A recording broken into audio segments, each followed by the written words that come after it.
இதில் யாருக்கு எதிராக இந்திரா காந்தி களம் காணுகிறார்?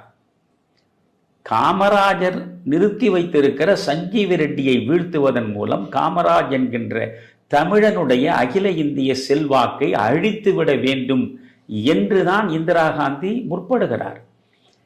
எனவே இங்கே ஒரு தமிழனாக இருக்கக்கூடிய காமராஜர், அகில இந்திய அளவில் புகழ்கொடியை பறக்க விட்டிருக்கின்ற காமராஜர், அவர் விழி அசைகிற வழியில் இந்த தேசத்தினுடைய விதி எழுதப்பட்ட காலம் உண்டு.